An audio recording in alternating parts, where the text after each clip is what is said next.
Coach, coming off a Sunday victory against Chattanooga, 25-6 in varsity gym, that was your only competition in the last week.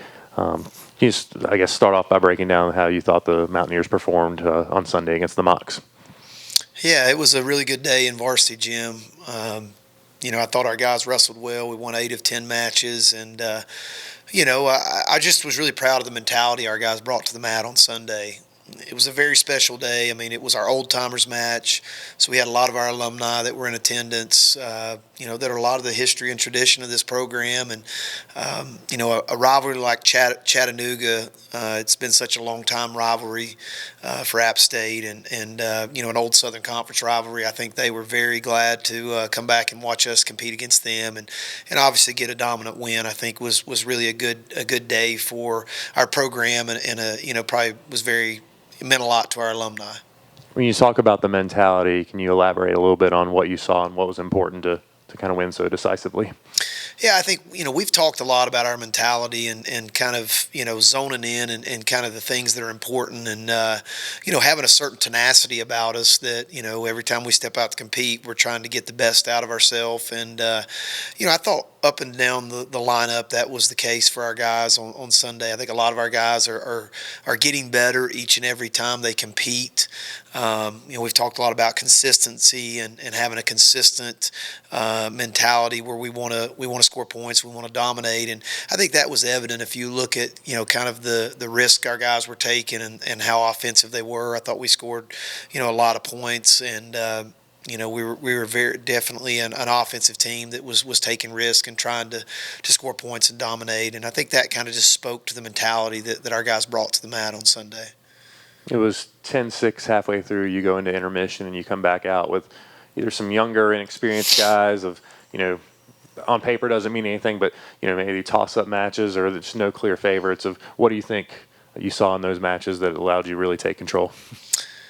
Well, I think looking back on it, the match started at 149, and that wasn't our choice. They wanted to flip, and they won the coin toss, and they wanted to start at 149. And I think there's probably a couple of reasons that they wanted to start there, but I think the biggest thing I look at is I think they thought that second half of that lineup, we had more inexperience than they did. They had some of their higher-ranked wrestlers, maybe some of their more experienced wrestlers, so I think they were hoping that they would be in the match when it got to those matches. And so I think that's just a credit to how our young guys responded. When we came back out of intermission with 97 through 141, our young guys did an outstanding job of taking control of that match. And, winning 5 in a row, sweeping the last 5 matches, I think was just a huge momentum builder for this program and as we look to move forward here in these next couple of weeks. But, yeah, I can't say enough great things about how those last 5 guys closed the match for us.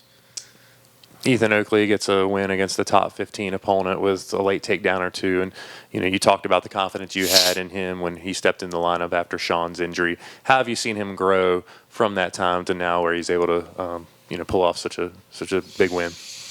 Well, I think, obviously he looks more battle-tested now than he did, I guess 3.5, 4 weeks ago when Sean got injured. I think I said in my initial press conference, after Sean's injury, that Ethan Oakley's somebody that I had a lot of confidence in, and I think maybe now some of the people that don't follow our program as closely can kind of see why I have confidence in him. Going into this year, it wasn't just a done deal that Sean was going to be the starter. I mean, it was a highly contested, battle between those two and trying to earn that starting spot. I mean, coming into the year, I didn't know which one of them would be the starter, and that's kind of how good I think Ethan Oakley is. I think for him, since the Citadel match when he came into our lineup as the starter, I think you can see him getting those live reps is helping him be better prepared, being able to manage his matches better. And I think you're going to see his confidence continue to grow because it's different. It's different being in our lineup as a normal starter compared with just going to open tournaments and wrestling unattached. I mean, it's just a different kind of pressure. And I think he's starting to kind of embrace that pressure and thrive in it. And I was just really proud of him, kind of how he responded and, got the job done on Sunday. To have, I think, 5 individual shutouts. You talked about the aggressiveness, but I assume, the ability to ride out, not allow escapes. What did you see that allowed your guys to kind of keep them off the scoreboard as well as they did?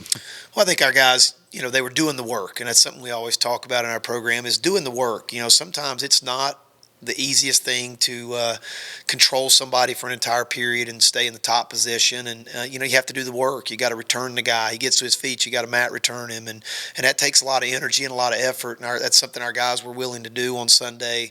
But, I think also, just kind of speaks to, our guys are, trying to, dominate matches, I think that's something that we've got to continue doing. We've got to wrestle hard in all three positions, and we've got to be stingy, not giving up points. But I think our guys just we got to keep building, and we can't be happy with where we're at right now. We got to be better in 2 weeks.